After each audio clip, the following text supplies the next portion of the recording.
నమస్తే అండి. Telangana high court TSPSC group 1 recruitment కి సంబంధించి ఒక ఇంటర్మిటెంట్ ఆర్డర్ ఇవ్వడం జరిగింది ఏప్రిల్ 17th రోజున.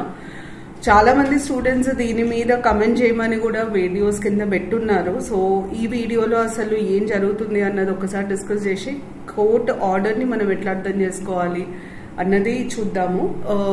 మనకు తెలిసినట్టుగా ఇప్పుడున్న మేజర్ బ్రేకింగ్ న్యూస్ రిక్రూట్మెంట్ కి సంబంధించిందే. తెలంగాణ హైకోర్టు ఏం చెప్పింది అంటే రిక్రూట్మెంట్ ప్రాసెస్ మీరు కంటిన్యూ చేయొచ్చు, అంటే సర్టిఫికెట్ వెరిఫికేషన్ కంటిన్యూ చేయొచ్చు, కానీ అపాయింట్మెంట్ లెటర్స్ ఇష్యూ చేయడానికి వీల్లేదు.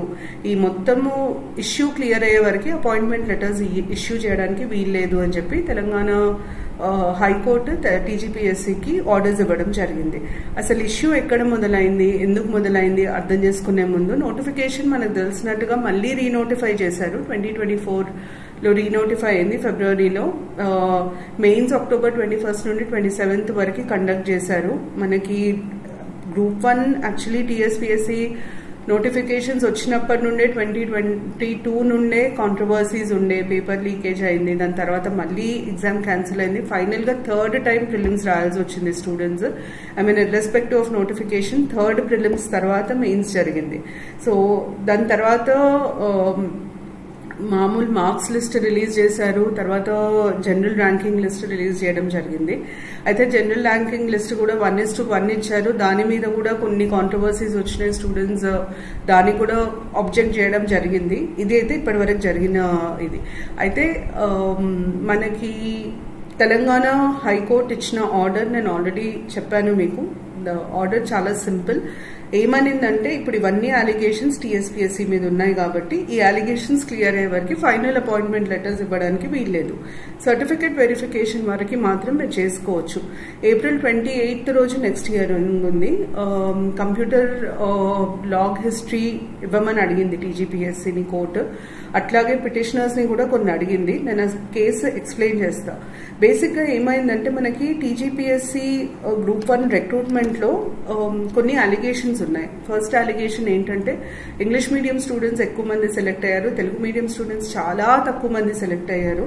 సో ఎవరైతే ఇవాల్యుయేట్ చేశారో వాళ్ళకి తెలుగు పేపర్స్ ఇవాల్యుయేషన్ మీద అంత పట్టు లేదు అన్నది ఒక ఆరోపణ. అయితే నంబర్ మెయిన్స్ ఎంతమంది రాశారు అన్న దాంట్లో టీజీపీఎస్సీ ఫస్ట్ ఇచ్చిన నంబర్ కి సెకండ్ ఇచ్చిన నంబర్ కి 10 members తేడా, అంటే 10 members ఎక్కువ చెప్పడం జరిగింది. అట్లాగే ఉర్దూ మీడియంలో రాసిన వాళ్ళ సంఖ్య కూడా ఫస్ట్ ఒకటి చెప్పి తర్వాత ఒకటి చెప్పడం జరిగింది. తర్వాత ఇంకొక అలిగేషన్ ఏంటంటే రీకౌంటింగ్ పెట్టుకున్నప్పుడు 282 మార్క్స్ వచ్చిన ఒక స్టూడెంట్ కి 482 మార్క్స్ వచ్చిన ఒక స్టూడెంట్ కి 422 వచ్చినాయి రీకౌంటింగ్ లో అన్నది ఇంకొక అలిగేషన్. తర్వాత నెక్స్ట్ అలిగేషన్ ఏంటంటే ఎవరైతే ఎక్స్పర్ట్స్ ని పిలిపించారో ఇవాల్యుయేషన్ కి వాళ్ళు ప్రైవేట్ ఇన్స్టిట్యూషన్స్ లో వర్క్ చేసే వాళ్ళు, ప్లస్ చాలా ఏళ్ల క్రితం రిటైర్ అయిన వాళ్ళని పిలిపించి పేపర్స్ దిద్దిచ్చారు. వాళ్ళకి ఇప్పుడు కరెంట్ ట్రెండ్స్ ఎట్లా తెలుస్తాయి, వాళ్ళని తీసుకోవడము కరెక్ట్ కాదు అన్నది ఇంకొక వాదన.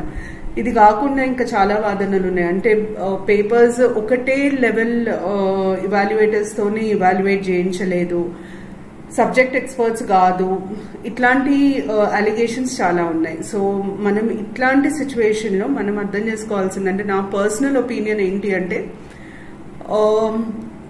తెలంగాణలో పబ్లిక్ సర్వీస్ కమిషన్ కండక్ట్ చేసే ఎగ్జామ్స్ చాలా సెన్సిటివ్ గా తయారయ్యాయి. ఎందుకంటే పిల్లల లోపల ఉండే ట్రస్ట్ చాలా మటుకు దెబ్బతిండింది. 3 సార్లు ఎగ్జామ్ ప్రిలిమ్స్ మళ్ళీ రాయడము, 2 సార్లు ప్రిలిమ్స్ క్యాన్సిల్ అవ్వడము, పేపర్స్ లీక్ అవ్వడం, ఇవన్నీ మానసికంగా పిల్లలకి చాలా ప్రెషర్ తీసుకొచ్చాయి. అదొకటే కాకుండా ట్రస్ట్ ఫ్యాక్టర్ ఉండింది. సో నాకు అనిపించేది ఏంటంటే గవర్నమెంట్ ఈ ఇష్యూని కొంచెం సెన్సిటివ్ గా హ్యాండిల్ చేసి ఇంకొంచెం ట్రాన్స్పరెంట్ గా ఉండుంటే బాగుండేదేమో. ఎందుకంటే స్టూడెంట్స్ ఆల్రెడీ దెబ్బతిని ఉన్నారు. ఐ మీన్ ఈ సెకండ్ టైం నోటిఫికేషన్ ఇచ్చే వరకే స్టూడెంట్స్ బాగా దెబ్బతిని ఉన్నారు. 2 సార్లు ఎగ్జామ్ రాశారు, 2 సార్లు ఎగ్జామ్ క్యాన్సిల్ అయిపోయింది. వాళ్ళకి చాలా ప్రెషర్ ఉంది, వాళ్ళకి వ్యవస్థ మీద ఒక అనుమానం ఉంది, వాళ్ళకి ఆ ట్రస్ట్ బ్రేక్ అయింది, ఎక్కడో బ్రీచ్ అయింది, ఇవన్నీ జరగడం వల్ల బ్రీచ్ అయింది.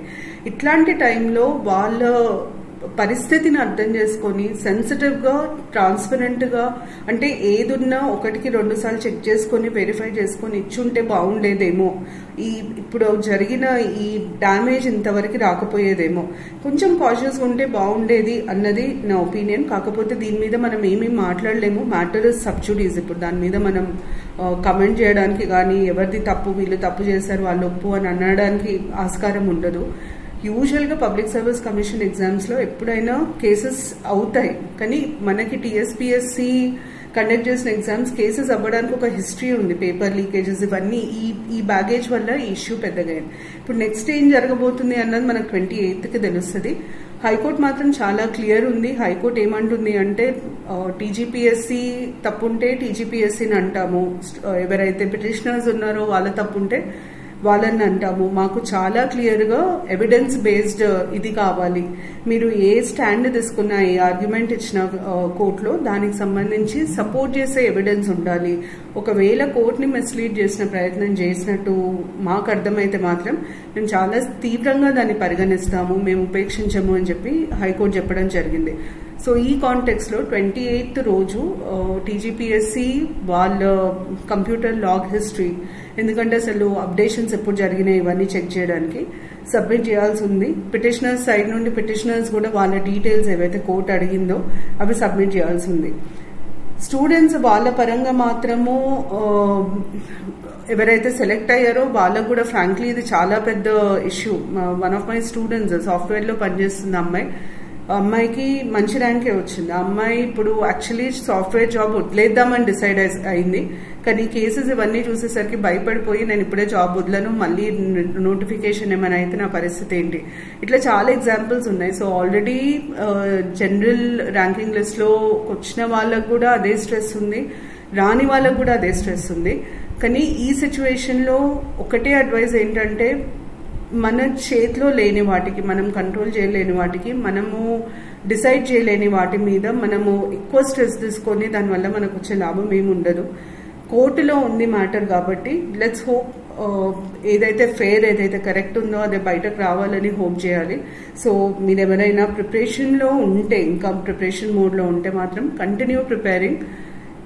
ఇదొక్కటే ఎగ్జామ్ కాకుండా మీకు ఎలిజిబిలిటీ ఉన్న ప్రతి గవర్నమెంట్ ఎగ్జామ్ రాయండి. ఇది నేను చాలాసార్లు చాలామంది స్టూడెంట్స్కి పర్సనల్గా కలిసినప్పుడు క్లాసెస్లో కూడా చెప్పాను. మీకు గ్రూప్ 1 ఏమున్నా, గ్రూప్ 2 ఏమున్నా ఫెయిర్ ఇనఫ్, దాన్ని నేను కాదనను, కానీ మీకు ఎలిజిబిలిటీ ఉన్న ప్రతి సెంట్రల్ సర్వీస్ ఎగ్జామ్ కూడా రాయండి. స్టేట్ ఎగ్జామే కాదు, సెంట్రల్ సర్వీస్ ఎగ్జామ్ కూడా రాయండి. దీనివల్ల మీకున్న బెనిఫిట్ ఏంటంటే, ఒక ఎగ్జామ్ రాసినప్పుడు ఆ రియల్ టైమ్ ఎగ్జామ్ ప్రాక్టీస్ ఏ కోచింగ్ సెంటర్ ఇవ్వలేదండి. అది ఎవాల్యుయేటర్ పేపర్ ఇవ్వడము, ఓఎంఆర్ షీట్ ఫిల్ చేయడము, టైం బౌండ్గా ఎగ్జామ్ రాయడము, టైం మేనేజ్మెంట్, ఇవన్నీ మీకు రియల్ టైం ఎగ్జామ్లోనే వస్తాయి. సో ఫస్ట్ అడ్వాంటేజ్ మీకు ఏంటంటే రియల్ టైం ఎగ్జామ్ ప్రాక్టీస్ అవుతుంది. సెకండ్ ఏంటంటే, ఇయర్లో ఒక ట్రెండ్ ఉంటుంది. యూజువల్గా ఏమవుతుందంటే, చాలామంది ఇది రికగ్నైజ్ చేసి ఉంటారని నేను అనుకుంటున్నాను, కానీ యూజువల్గా ఏమవుతుందంటే ఒక ఇయర్లో ఒక ఎగ్జామ్లో అడిగిన క్వశ్చన్స్ ఇంకొక ఎగ్జామ్లో రిపీట్ అయ్యే ఛాన్సెస్ ఎక్కువ ఉంటాయి. ఉదాహరణకి పబ్లిక్ సర్వీస్ కమిషన్, ఒక స్టేట్ పబ్లిక్ సర్వీస్ కమిషన్ అడిగిన క్వశ్చన్ ఇంకొక స్టేట్ పబ్లిక్ సర్వీస్ కమిషన్ కొంచెం మార్చి అడిగే ఆస్కారం ఎక్కువ ఉంటుంది, రిపీట్ అయ్యే క్వశ్చన్స్ ఎక్కువ ఉంటాయి. సో మీకు ఎగ్జామ్ ట్రెండ్ ఎట్లా ఉంది, దేని మీద ఎక్కువ ఫోకస్ ఉంది, క్వశ్చనింగ్ ప్యాటర్న్ ఎట్లా ఉంది, కాంటెంపరీ క్వశ్చనింగ్ ప్యాటర్న్ ఎట్లా ఉంది, దాని మీద ఒక అవగాహన దొరుకుతుంది. అది తప్పకుండా మీరు చేయాలి. అది సెకండ్ ఇంపార్టెంట్ థింగ్ మీరు చేయాల్సింది. థర్డ్ ఇంపార్టెంట్ థింగ్, మీకు బెనిఫిట్ వేరియస్ కాంపిటేటివ్ ఎగ్జామ్స్ రాస్తే ఏంటంటే, అది ఎంత చిన్న ఉద్యోగమైనా ఎంత పెద్ద ఉద్యోగమైనా మీరు ఒక్కసారి దాన్ని క్రాక్ చేస్తే మీకు వచ్చే కాన్ఫిడెన్స్ లెవెల్స్ వేరుంటాయి. ఒకటి జాబ్ సెక్యూరిటీ, ఒకవేళ మీకు జాబ్ అవసరం ఉంది, ఆ జాబ్ వచ్చింది, మీరు అది తీసుకొని కూడా మీరు ప్రిపేర్ అవ్వచ్చు. సెకండ్ ఏంటంటే, మీ confidence, success brings in more success అని అంటాం. మీరు ఒక ఎగ్జామ్ని క్రాక్ చేసినప్పుడు ఆటోమేటిక్గా ఇంకొక ఎగ్జామ్ క్రాక్ చేయడానికి కావాల్సిన కాన్ఫిడెన్స్, నేను ఇది చేసినా కదా అది కూడా చేయగలుగుతాను అనే నమ్మకం మీకు పెరుగుతుంది. అందుకనే ప్లీజ్, మీకు ఏ ఎగ్జామ్కి మీకు ఎలిజిబిలిటీ ఉంటే, అది ఎంత చిన్న ఎగ్జామ్ అయినా పెద్ద ఎగ్జామ్ అయినా, గవర్నమెంట్ ఎగ్జామ్ దేనికి ఎలిజిబిలిటీ ఉన్నా మీరు అది చదవండి. అయితే మీకు గవర్నమెంట్ ఇచ్చే నోటిఫికేషన్స్ డీటెయిల్స్ ఎట్లా తెలియాలి? ఎంప్లాయ్మెంట్ న్యూస్ అని ఒక న్యూస్ పేపర్ ఉంటుంది, ప్రతి సాటర్డే అది వస్తుంది. దాంట్లో ఎక్కడ ఏ జాబ్ నోటిఫికేషన్ రిలీజ్ అయినా కంపల్సరీగా ఎంప్లాయ్మెంట్ న్యూస్లో వస్తుంది. అది మీరు తీసుకొని చూసుకోగలిగితే అది ఇంకొక అడ్వాంటేజ్ ఆ పేపర్తో ఏంటంటే ఇక్కడ ఎగ్జామ్ జరిగితే ఎగ్జామ్ పేపర్ కూడా పబ్లిష్ చేస్తారు. సో మీకు ఎగ్జామ్ పేపర్స్ దొరుకుతాయి, రీసెంట్గా జరిగిన ఎగ్జామ్ పేపర్స్ దొరుకుతాయి, అట్లాగే కొత్త నోటిఫికేషన్స్ డీటెయిల్స్ వస్తాయి. వాటిని తీసుకొని అప్లై చేయండి. మీకు వచ్చే అంటే మీకు ఉండే బర్డెన్ రెండు, కొన్నిటికి ఫీజు కట్టాల్సి వస్తుందేమో, అది కూడా 200-300 రూపీస్ ఉంటుంది. ఒక సండేనో ఎప్పుడో పోయి రాయాల్సి వస్తుంది ఎగ్జామ్. ఈ రెండు పక్కన పెడితే మీకు ఉండే అంటే బర్డెన్ ఏది ఉండదు వేరే కాంపిటేటివ్ ఎగ్జామ్స్ రాస్తే. మీరు స్పెషల్గా ఏం ప్రిపేర్ అవ్వద్దు. మీరు ఇప్పుడు చదివే ఏరియాస్ అన్ని దాదాపుగా అవే ఏరియాస్ ఉంటాయి. ఏ గవర్నమెంట్ ఎగ్జామ్కైనా 8 కోర్ ఏరియాస్ ఉంటాయి. పాలిటీ, జాగ్రఫీ, హిస్టరీ, ఎకానమీ, దాని తర్వాత English, math, current affairs, science and technology. ఇందులోనే మార్క్స్ వెయిటేజ్ మారుతూ ఉంటుంది. ఫర్ ఎగ్జాంపుల్ బ్యాంకింగ్ అనుకోండి, ఎకానమీ నుండి మ్యాథ్ అంటే mental ability, logical reasoning, English నుండి ఎక్కువ అడుగుతారు. అట్లా మనకి వేరియేషన్ ఉంటుంది, వెయిటేజ్ పరంగా వేరియేషన్ ఉంటుంది, కానీ కోర్ ఏరియాస్ మాత్రం ఇవే ఉంటాయి. ఎన్వైరన్మెంట్ అంటారా, జాగ్రఫీలో అదొక పార్ట్. సో అట్లా మీరు ఒక్కసారి ఈ లాజిక్ని అర్థం చేసుకుంటే మీరు ఏ కాంపిటేటివ్ ఎగ్జామ్ అయినా అటెంప్ట్ చేయగలుగుతారు. నా సజెషన్ అయితే ఇది, డిసప్పాయింట్ అవ్వకుండా మీరు మిగతా ఎగ్జామ్స్కి ఒకవేళ ఖచ్చితంగా నాకు గవర్నమెంట్ జాబే కావాలి అనుకున్న స్టూడెంట్స్ అయితే మీకు ఏ ఎగ్జామ్కి ఎలిజిబిలిటీ ఉంటే ఆ ఎగ్జామ్ రాయండి. వీలైనంత వరకు సెంట్రల్ సర్వీసెస్ కూడా చాలా బాగుంటాయి, సెంట్రల్ సర్వీసెస్ ఎగ్జామ్స్ కూడా రాయండి. దానివల్ల మీకు ఎక్స్పీరియన్స్ వస్తుంది, ఒకవేళ క్రాక్ చేస్తే కాన్ఫిడెన్స్ వస్తుంది. సో ముందుకెళ్ళి రాయండి. ఈ కోర్టు కేసు ఏమవుతుంది అన్నది 28th వరకు వెయిట్ చేయాల్సిందే. మీకు ఎంత ఆతృత ఉందో మా అందరికీ కూడా అంతే ఆతృత ఉంది. We all belong to the same field. So let's hope for the best. Thank you.